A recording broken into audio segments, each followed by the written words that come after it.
Hello, hello. Welcome to the black void of a empty editing timeline.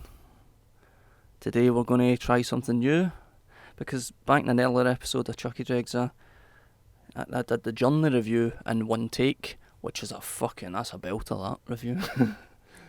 That's informative, you betcha. So, as things stand right now with Chucky Dregs, the reviews are very conversational. That may or may not change, but this is going to be a one-take review. Sometimes it's just nice to have a chat. And I played this game yesterday for 4.5 hours, and the capture software didn't capture any fucking footage, so I had to play a wee bit of it again. But I've got a lot of stuff missing that I would have hoped to have shown you. But you'll play it anyway, obviously. If I tell you to play it, you'll play it. Because I assume that's what happens when I say you need to play a game. Anyway, we'll start the one-take review whenever the footage starts, which should be about now.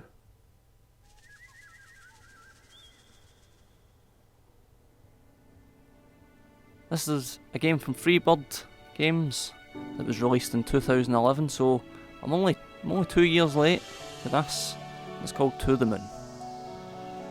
You can play it on PC and Steam.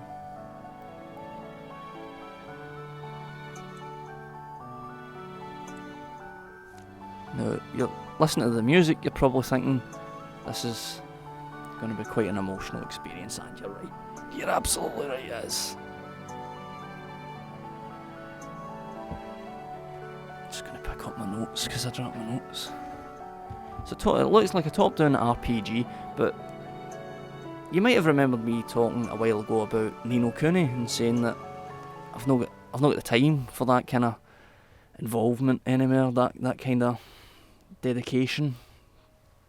40-50 hours for a game. So much it just feels like padding to me, because I've been through that type of thing so many times now, because I'm an old cunt. And then somebody brings To The Moon to my attention, which looks like a top-down RPG, but it actually cuts out what you would expect to find in a top-down RPG. It just strips everything down basically to the story, which has good and bad points.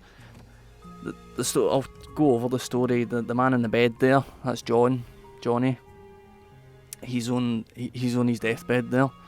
So he's only a few years left to live, and he's hired a company that exists in this world that can alter his memories.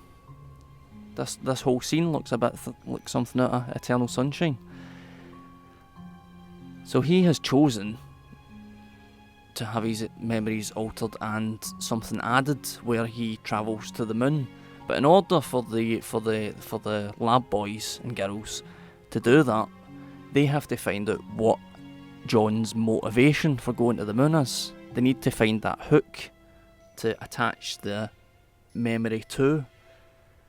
So what they have to do, and you won't see this in the footage because I don't have that footage, because as I said, it didn't capture it. But what they have to do is travel back through John's memories.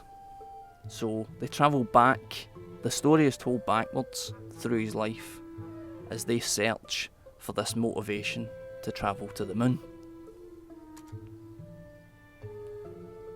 And as you're playing through it, you think, this can't be done, because you get to about halfway through the story and you think, I think I know everything now. And it tackles quite adult themes, very adult themes, in fact, like mental illness and death. And you think, this can't be done, but this fella who's written this has done it with such skill that it's perfect in a way. As a thing, it's perfect. I'm not sure it's a game, but it's perfect. It's almost like a pixel novel. As you play, you don't even feel, there is no real need for any interaction in it. You have the occasional puzzle in inverted commas to solve, but they don't hold you up in any way. They're not difficult in any way because they want you to progress through the. He just wants to tell you the story, and look at the nice pictures as he's telling you the story. What was I saying? The themes, yeah, the themes are very, very dark and mature, but they're so expertly handled, and the pacing of the way he tells it is astonishing, absolutely astonishing. Because there are a good few occasions you think he's blown it. There's no way it can maintain this level of emotion, and yet it does. And it's hard to convey that because you're looking at the same scenes over and over again. Now these areas do repeat. It's not a massive, expansive game, but strangely, even given the graphical style of it, the memory of it feels cinematic because the idea is so strong and the story is so well told that when you think back to it, it seems cinematic, which is bizarre because it's such a small game. That scene there is a example of some of the disturbing scenes, the disturbing themes that he explores. So yeah, I'm very late to the party on To the Moon, but I think it's astonishing. I think it's absolutely astonishing. I loved it. It's a beautiful little thing. Only takes a few hours to play, and it's a perfect little thing. I don't like the humour in it. I don't like but just because it looks graphically the way it does, there's a level of quirkiness in it, which is actually, you won't realise this until you play it, but it is actually really important that the characters act in that way to the story. The way the characters bounce off each other is very important. But as I said, if he'd went full on slop and emotion and taking himself too seriously, I would have went with it because it's such a strong idea. So I think I'll finish by saying something really contrived I've written down that I'm going to make it sound as if I'm winging it. I think if I was on I can't read my own writing.